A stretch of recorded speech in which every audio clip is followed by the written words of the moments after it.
seen John Waters' Multiple Maniacs? You've probably seen it. No, I haven't seen that. Well, you know, the main character is divine. Yeah, of course. Right. Yeah. With all of that religious, you know, he was raised Catholic, of course, that makes him, allows him to become even more perverse. I went to his grave. Divine? Yeah. You know? It has his name. It's small. It's like a small inset in ground grave. It has his name and his dates. And then in very big letters in quotes, divine.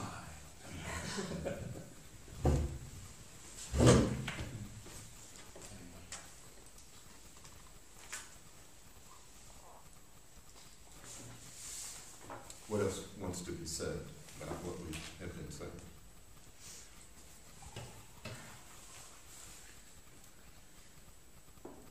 Is there anything wrong with being pious? No. I just, In a philosophical sense, it can be. yeah. Yeah. But in terms of religion and theology, I don't think so. Unless, again, it becomes political and my God No, is... what about yeah. if your piousness is not OMG, but I'm not the judge. Right, that's right, yeah. But people forget that, you know. You know, one of the famous lines in Christianity is, "Do not judge, you know, until you are judged," or something along those Lest you be lines. judged. Yes, right, yeah. Or the golden rule. You know, so, but we go around judging people all the time, right? That's just human. Yeah, that's the stain. That's the stain.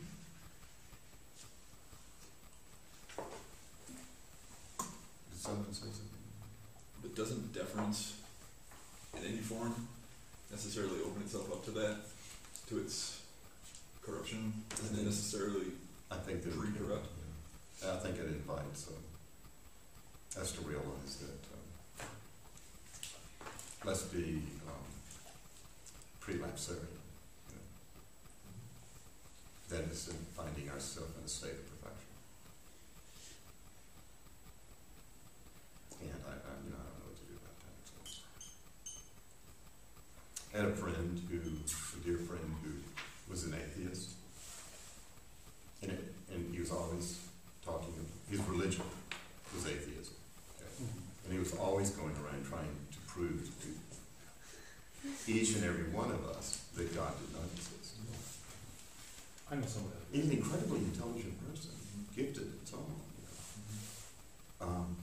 You know. And you know, we would call for time out. Not the child thing where you had to go sit in the corner, but time out, you know, don't talk about, you know, this and that, religion or theism or atheism. And, but you could talk about agnosticism, and that might be a little more acceptable, right?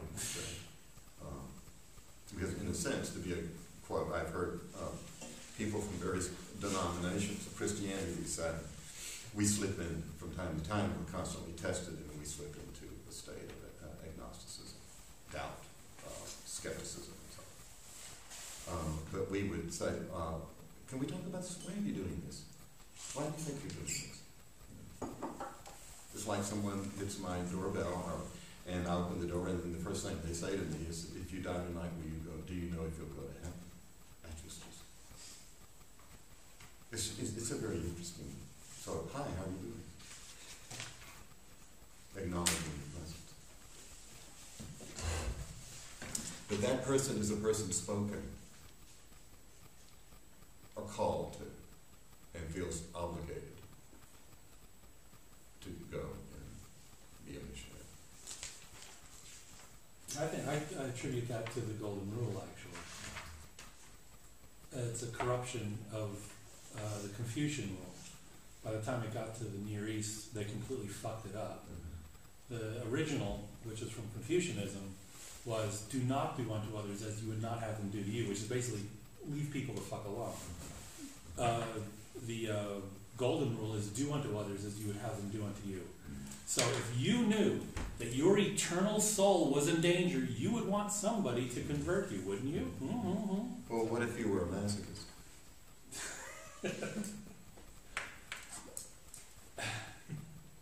Yeah, exactly. idea of having been spoken, the Kashian, I'm not sure I'm pronouncing this correctly, and sometimes I get it and I think it's Kashianawa Indians in the Amazon. Is that close enough? You don't know? Well, you're in closer proximity, right? The river goes through. And therefore my reasoning is, The bottom of both. yeah, the Amazon River is It has short, a it's very river. short, really, it's just. Do you recall reading that in here, or maybe you haven't? Okay, well, can we take a look at it? Is that?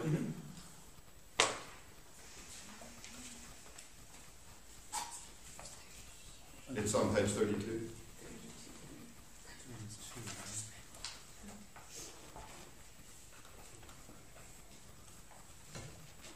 Let me take up the example of the Kashianawa Indians from the upper Amazon who have been discussed by Don's in Sayings of the True Men.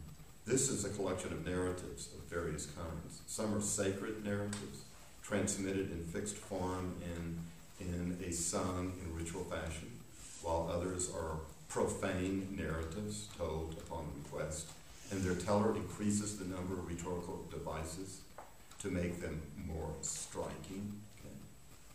There are thus two extremes, but in all cases, whenever a story is told in this ethnic group, the teller always begins by saying, I am going to tell you the story of X. Here he inserts the name of the hero, as I have always heard it. And then he adds, listen to it. In other words, he presents himself without giving his own name. He only relays the story. He presents himself as having first been the addressee of a story of which is he now the teller. Every narrator presents himself as having first been a narratee, not as autonomous, but on the contrary as heteronymous. Okay. The law of his narrative, if I can speak of law in such a case, is a law that it has received. It is only at the end of the story which he always ends by saying, here ends the story of X.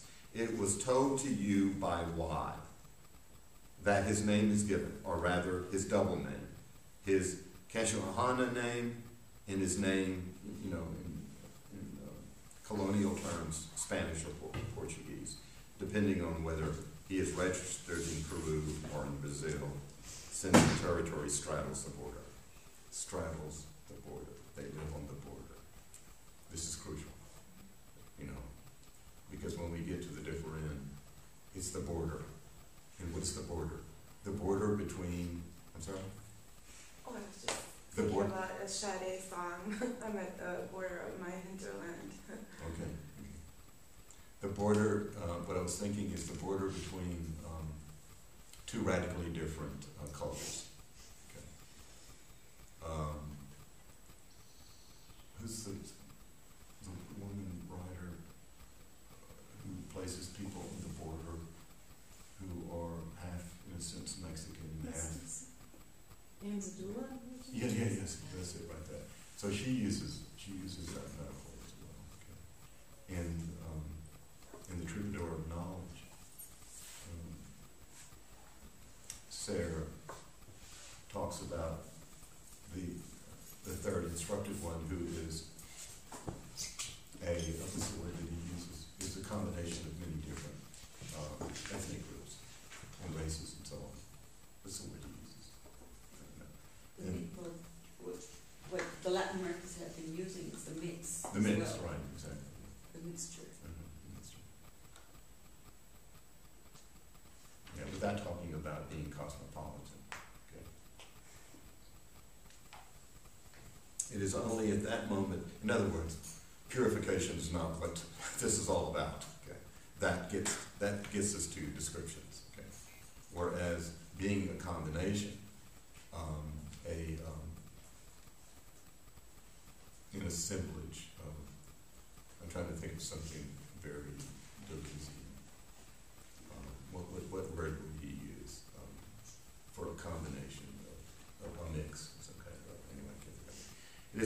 that moment that his name as a narrator, his proper name, is given, after and not before.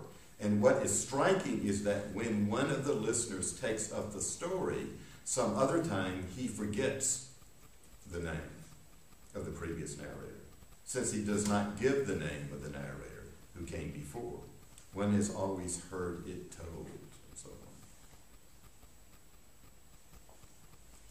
on. And then on page 33, towards the final paragraph on that page, about midway, the relevant feature is not faithfulness. That is, faithfulness to the story, that you would tell the story precisely in the same way over and over again. Because to alter it in any way would be to malign or to fool around with the truth of the story. Okay. It is not because one has preserved the story well that one is a good narrator, at least as far as profane narratives are concerned. Profane? As opposed to sacred. Yeah. And why not sacred? It would bring back the questions of piousness. It's chiasmic. It's chiasmic. Go back to FWN. You have your left hand and your right hand. You have your left eye and your right eye. Exactly. Yeah. Chiasmus. There's another term as well. But that you're talking about chiasmus takes me back to Michel Serre again in the instructive one, the troubadour of knowledge. Everyone will learn in this school that he's talking about, which is not a school without a school. Everyone will learn left-hand writing first, and then they will learn right-hand writing. Okay. So it's like there's nothing that's in a sense chiasmatic. Okay. That one. And of course, this goes back to what we were talking about earlier today in parallax vision. So, anyway, the meaning of that. On the contrary, it is because one hands it up. I am who I am.